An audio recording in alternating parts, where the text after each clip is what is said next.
Okay, so let's get into it. We're about to do a really deep dive into the world of Hayao Miyazaki, which is, enchanting, but also just incredibly complex. It really is.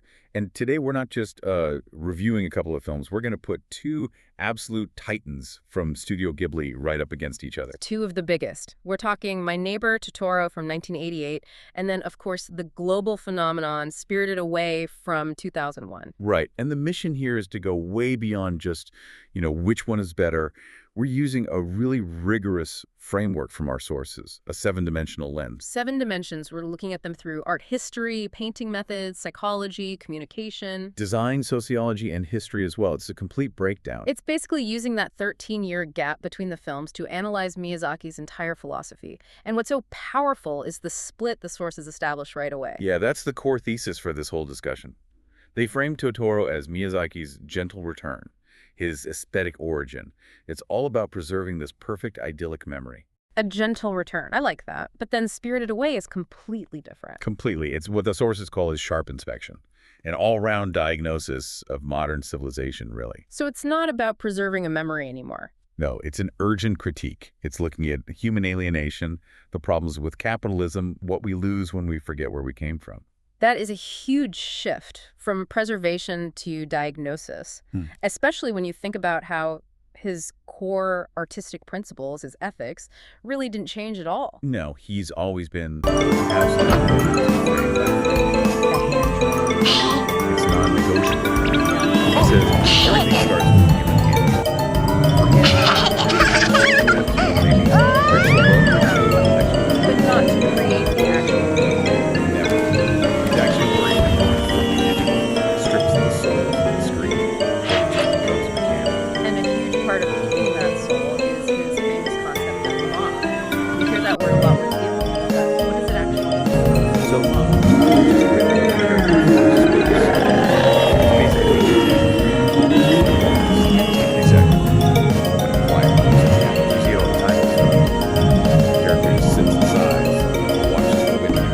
So while other animation is trying to cram every second with action, he's deliberately leaving space. yeah. He thinks that non-stop action is just a distraction. The mom is what lets the real emotion sink in. It gives the story weight. And I imagine the feeling of that empty space is very different. The breathing space in Totoro feels safe and wide open. In Spirited Away, those pauses are often filled with tension and anxiety. That's a great foundation. Okay, let's dive into that first big comparison. The visual language, starting with art history. So first, we have to talk about the common ground. Both films are completely steeped in Japanese animism and Shinto beliefs. The idea that divinity is in everything. Right. The concept of Yayurozu no Kami, the 8 million gods. Every rock, every tree, every flower, every spirit. This is so different from the monotheistic traditions. But even with that shared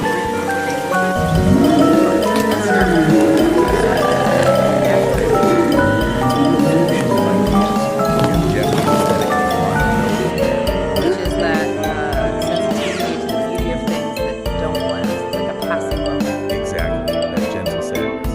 But then, he blends that with a heavy dose of 19th century European landscape. Really? Think of someone like the German romantic Jasper David. He painted these huge, sublime, overwhelming landscapes. Nature is immense. Yes, and Totoro borrows that scale, that sensibility. But it takes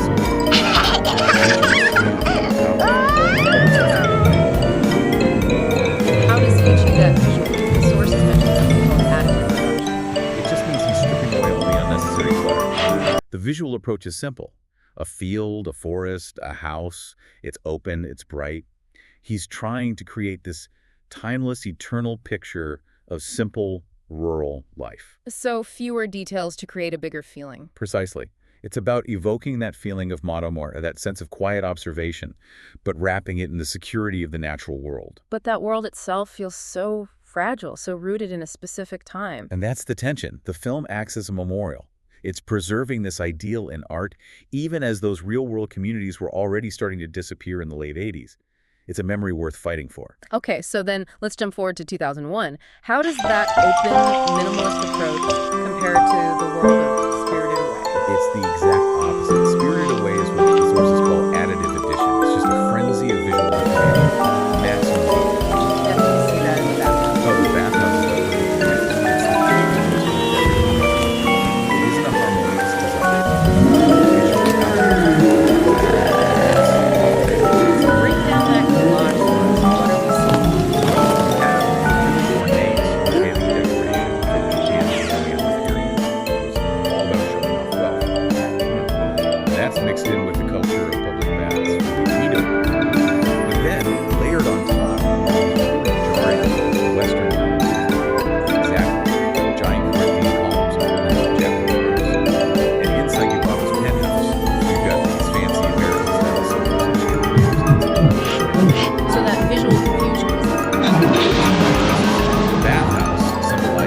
period in the late 19th century, the Meiji era, when Japan was rapidly importing Western culture, often just for the sake of it without really integrating it. It's visual greed, a culture of consumption without a clear identity.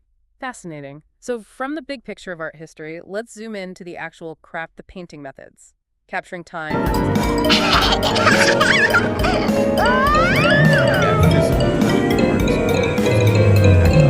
For Totoro, the key name here is Kazuo, the background.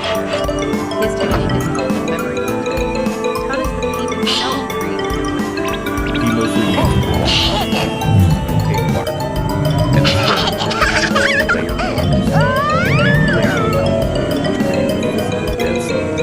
Is that where that signature voice green color comes from? that's exactly. I think you know that feeling, the humidity of a Japanese summer forest. It's palpable, You can almost smell it. and that's the goal. It's not just realism. Colors are often hyper-real. The feeling of it, not just the look of it. Okay, so Totoro's painting method is all about capturing the atmosphere of memory. How does that change in Spirited Away's artificial world? In Spirited Away, you trade that natural atmosphere for what the courses call physical truth and material weight. What do you mean by physical truth? Well, because the environment is so artificial and constant, the animation focuses on making physics, the gravity, the texture, the depth. Think about Chihiro at the beginning. She's clumsy, she's scared. She tries to run down the super steep near stairs to the boiler room. She stumbles. She almost falls. The animation shows you how difficult and dangerous this world is for her. You feel the consequence of it. Exactly. Or think about the gush of water when the river spirit is finally cleaned. It's not just water, it's forceful. It has weight. You can feel the spray. The physical reality of the world is always present. And the colors reinforce that oppressive feeling. Absolutely. The natural nostalgic greens of Totoro are gone. The Bathhouse is all about these non-natural, super-saturated colors, deep reds, blinding golds. Colors of wealth and maybe danger. It's the color palette of material desire, of greed, of anxiety. It's a visual shock after the calm world of Totoro. Okay, the stage is perfectly set. Let's move from the visuals to the emotional blueprint of these films and look at them through the lens of psychology. The connecting thread, psychologically, is that both films use a fantasy world as a coping mechanism for trauma. And for Miyazaki, that trauma is almost always connected to love. Almost always. His own mother was hospitalized for years with tuberculosis when he was a child, and you see that reflected over and over again. The absence of illness.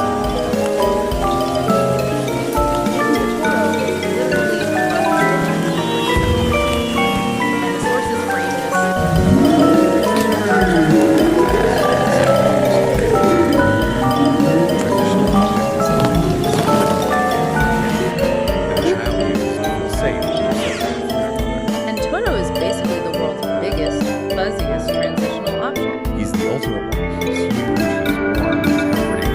And notice, he only appears in moments of crisis. They're worried about that. Precisely, he's this physical manifestation of security that helps them process all that anxiety and separation. It's a form of psychological safety. The source has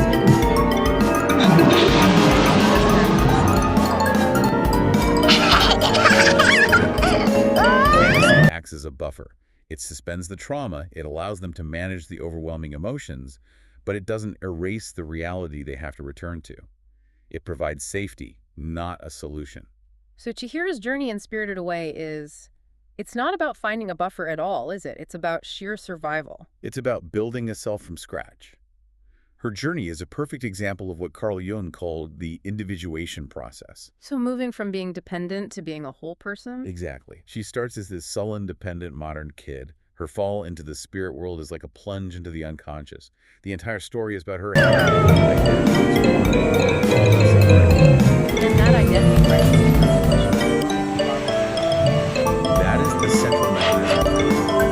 It's such a sharp routine. She doesn't just lose her face, she loses a specific character. It's stripped away. She's left with just sin. She goes from being a questioning individual to just a number on the paper. Functional machine. It's a perfect allegory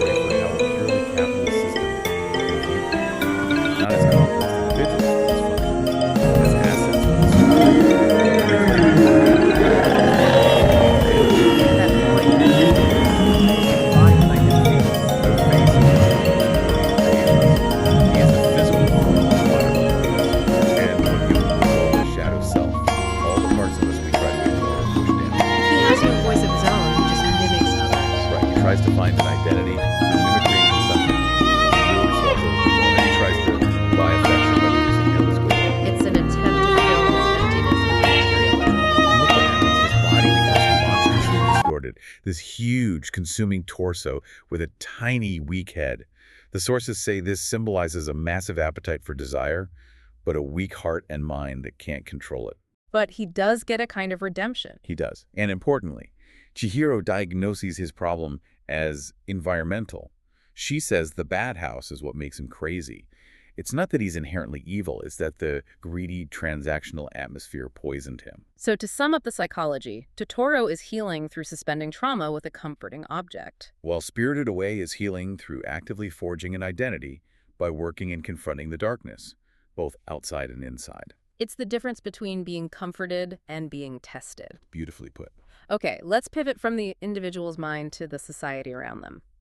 Both films are critiquing industrial civilization, but they showcase two totally different social structures. Yeah, Totoro is basically a love letter to the Satayama cultural community, this idealized pre-industrial way of living. Where relationships aren't based on contracts, but on, what, mutual understanding. Exactly. On favor and what the sources call Hoji, a sense of duty and humanity towards others. Security doesn't come from money, it comes from your neighbor. Like Granny helping out without a second thought.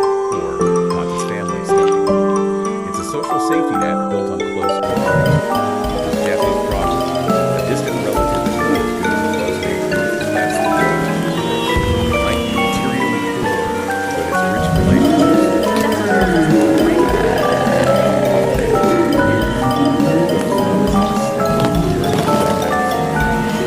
Spirited Away shows us exactly that. The toxic contract society. That's a good name for it. The Bathhouse is a hyper-capitalist bureaucracy. Labor isn't about thriving, it's about basic survival. It's wage slavery. Watch the boiler calls himself a slave, and the pressure to control is immense. Bob is really simple. Work, you turn into a man. Your value is This whole nightmare starts with their transformations may be the most direct. It's impossible to miss. They show up in their fancy foreign car, flash their credit cards, and just start gorging themselves. They represent the consumerist bubble economy of 1980s Japan. A culture that forgot its respect for the spirits. And so they become what they worship. Consumption. They turn into pigs, the classic symbol for greedy capitalists. Yeah. It's a brutal judgment. So let's ground this in the specific Miyazaki was born in 1941. The film is set around 1953 in the Showa 20s. This was the early post-war recovery. time when Japan was, as the sources say, Right.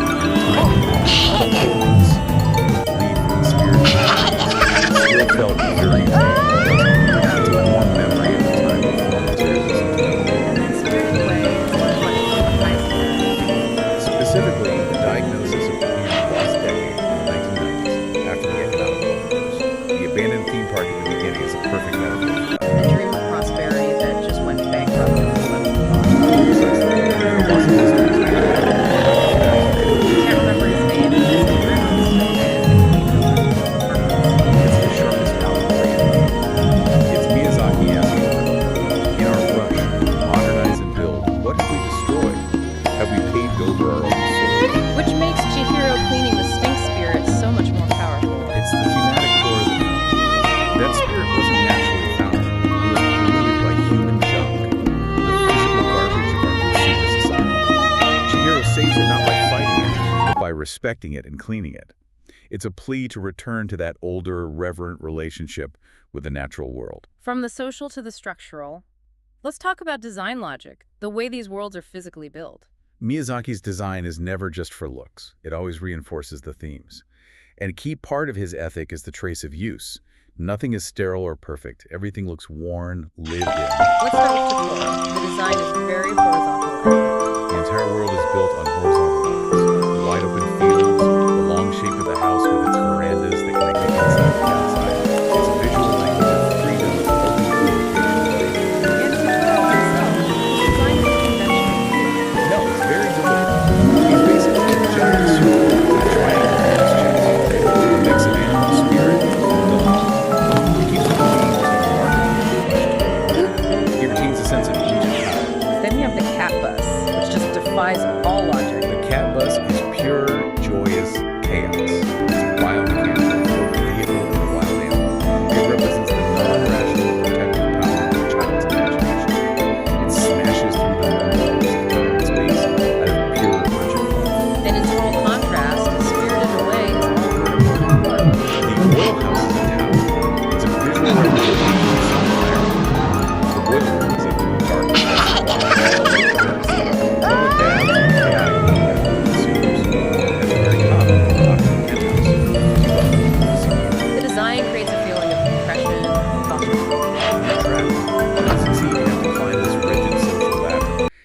architecture of bureaucracy. Totoro is horizontal freedom, Spirited Away is vertical confinement. So finally, how did these totally different designs and stories communicate to a global audience? Well, they both succeeded by tapping into without getting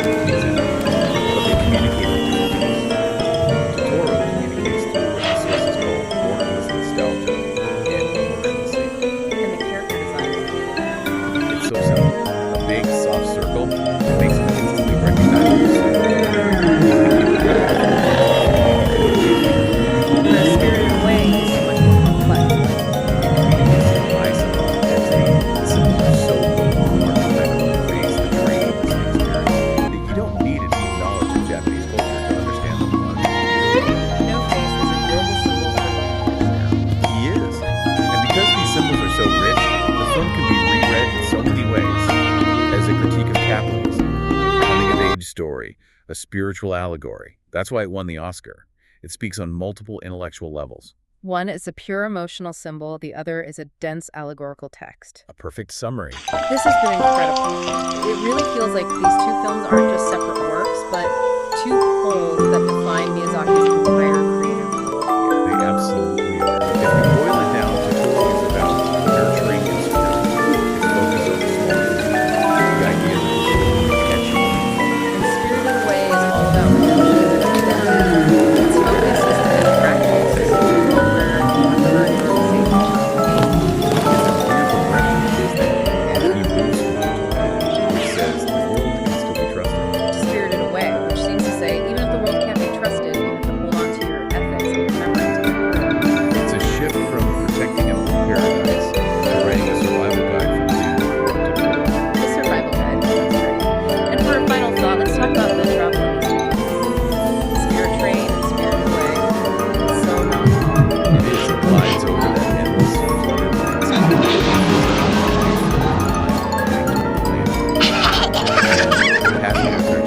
It's a quiet, organized institutional journey. Almost reasonable. It's the scheduled path of modern life, maybe regulated and That has that Suki behind the Totoro. It's the Kappas. the complete opposite of the train. It's not a machine, it's a living creature. It's wild, organic, and it has this huge, terrifyingly joyful grin. It doesn't follow tracks, it bounds over power lines and through forests. This pure chaotic energy driven by nothing but desperate, protective love. So if that spirit train represents the cold, institutionalized journey of modern life and even death, what does the cat bus, that ferocious, illogical, organic vehicle of urgent devotion, tell us about the kind of protective love that exists in Miyazaki's world? Maybe that chaos is the truest form of safety, something to think about.